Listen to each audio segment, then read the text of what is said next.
Tonight, as President-elect Donald Trump is preparing for a widespread immigration crackdown when he takes office 25 days from now, we're seeing a crack between some of his top advisors and his MAGA base. Elon Musk and Vivek Ramaswamy are both facing major blowback from their own supporters for not only backing, but encouraging offering more visas to highly skilled foreign workers. Over the Christmas holiday, Musk posted this online saying, "Think of this like a pro sports team. If you want your team to win the championship, you need to recruit top talent wherever they may be." He later added, "I'm referring to bringing in, via legal immigration, the top 0.1% of engineering talent as being essential for America to keep winning." He's talking about H-1B visas, which allow employers to hire highly skilled foreign workers. Musk, who himself is from South Africa, said that he once had this kind of visa, and he's arguing that Silicon Valley is facing a shortage of excellent engineering talent, as he put it. But the annual cap on those kinds of visas right now is at $65,000, with another $20,000 for those who get a master's or a doctorate in the U.S. Musk is being backed up by his partner in Trump's government efficiency initiative, Vivek Ramaswamy. He says it's a cultural issue that there aren't more competitive engineers in the U.S. Here's what he said online: "A culture that celebrates the prom queen over the math Olympiad champ or the jock over the valedictorian will not produce the best engineers. A culture that venerates Corey from Boy Meets World or Zach and Slater over Screech and Saved by the Bell or Stefan over Steve Urkel and Family Matters will not produce the best engineers." But that argument is not going over well with Trump's MAGA base, certainly not online. Some of them saying, "We did not ask them to engineer an immigration policy. Tech wants indentured servants, not high-skilled workers. You don't even know what MAGA immigration policy is." Now, Trump himself, who I should note restricted H-1B visas in his first term, has said on the campaign trail this time around that he did want to make it easier for educated foreigners to work in the U.S. Yes, these conversations is needed. I don't understand why liberals are terming it a civil war. There is nothing like that. They are not used to in having difficult conversations. Sometimes this guy tweeted this. So basically, the right split into two factions: tech right and right. And the tech right is like, "Hi, we need HB-1 visas, people to do the jobs." And the right was like, "No, you need to hire Americans." And the tech right went for to actually advocate that Trump should be able to bring in people. When you go down the tweet, even the tech right is like, "Well, you don't train us," and the tech right is like, "You can outtrain being retarded." And while all this was going on, we learned some people really don't like Indians. Okay. Look, I see a couple of things going on here. First of all, I have to say I agree with Elon Musk and Vivek Ramaswamy. I think they're pointing out the reality that we're living. You could say, and I hear Shermichael's point, I disagree with it, though, because I think it misses the fact that we want to get to the place where we can maximize the use of our own talent in this country. Let's bring in the best and brightest from all around the world. Let's really make our economy stronger. Let's become even more tech dominant. That's the way, in fact, to elevate the whole country and to create more opportunity for Americans of all kinds in the tech field. So I don't know why on earth we wouldn't want to grab all the talent out there, especially because if we don't, our competitors will. I think it's also fascinating that we're seeing this kind of open conflict. I think it's going to be the first of many. And of course, that speaks to the question of Elon Musk's role. I think really soon we're going to see more divergence between Elon Musk and Donald Trump. It's natural, given each of them having the power they have. I think that's going to be a very, very important storyline in 2025, that these two people who appear to be allies but really have very different interests start to diverge issue by issue. We saw it also during the recent budget fight. I think we're going to see it on issues like artificial intelligence and climate, where Musk has been in a different place than Trump. That's going to have ramifications for how successful Trump can be in general. And then finally, I mean, look, for the MAGA world to be turning on their own this quickly.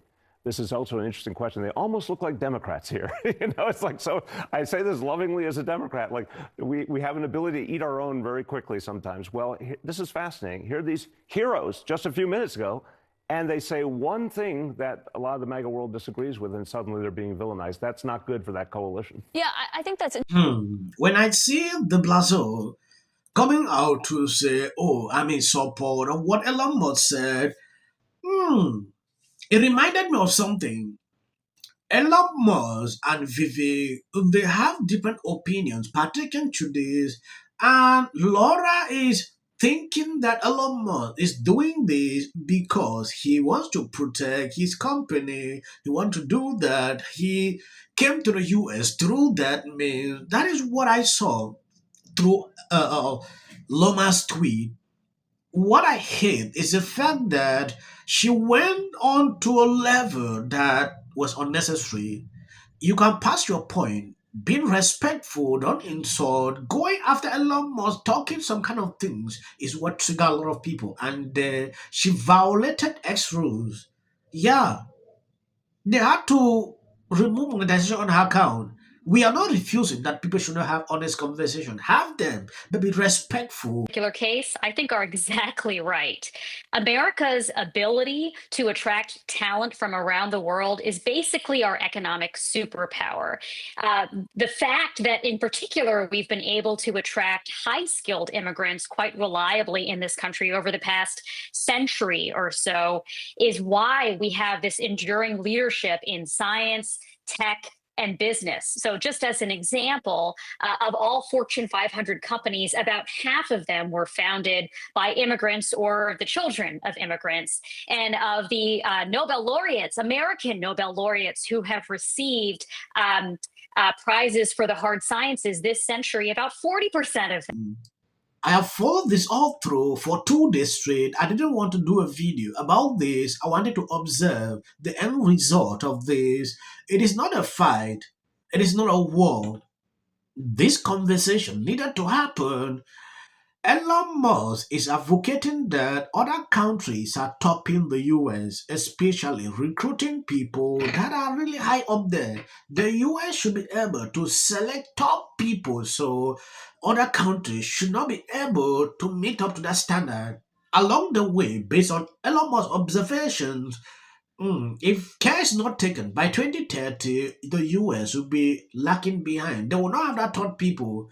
He didn't actually go further to talk a lot, and Vivek came in and said a lot of things pertaining to that, bringing in these issues of US being woke, struggling to people blow up on social media. I saw people supporting him, some against him. Everywhere was divided. But I like conversations like this because it brings people together to look for a common goal. There are some MAGA supporters that I've seen. They don't want immigration totally. They don't want to see anything, whether legal or they don't want to see it. That is why I have problem.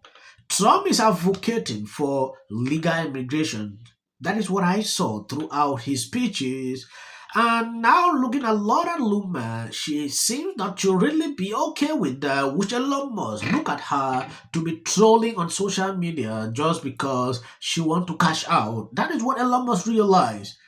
Hey, MAGA, aka Make America White Again. I see some trouble brewing over there with y'all new President Elon Musk, South African billionaire, and his sidekick Vivek Ramaswamy.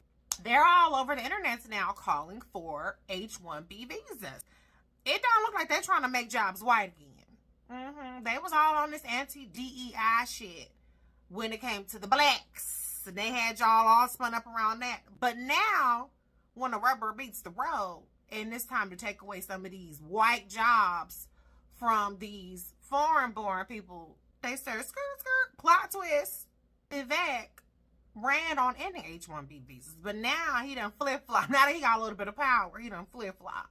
And he is talking about how Americans, he's talking about you white people, by the way. He ain't talking about us. Because when they say Americans, they don't talk about black people. You Americans have a culture that's lazy. And that's... I get triggered when I look at people like this. They don't address issues based on how it is. They bring in race to play the card. I didn't see that. In this case, we saw people complaining about Indians taking over jobs. Let bygones be bygones. The thing that disturbs me is not just that. Just, went like, how dare you? Do you even know what an audit is? And I'm like, women and so many men are theory that a lot of people seem to be coalescing around. They were too woke, insisting that people use the term Latinx. You have to say they. No, you have to do this. Stop with the virtue signaling. Step away from woke. Focus less on who is woke and more on who is broke. I've never seen that. I saw so many liberals getting super excited every time Kamala had a new celebrity endorsement. But we all know for a fact that these celebrity endorsements are not free. Oh, is it true that they paid you $1 million for the endorsement for Kamala? Not true. Now it's time to unite everybody. So, with that, I'm going to shake it off. Figure out a way to say thank you. That guy's name, he's such an absolute prick. I can't stand him. But anyway, Hey there. Not doing great. Terrible night last night. It was a terrible night. What will the rest of us be doing on day one?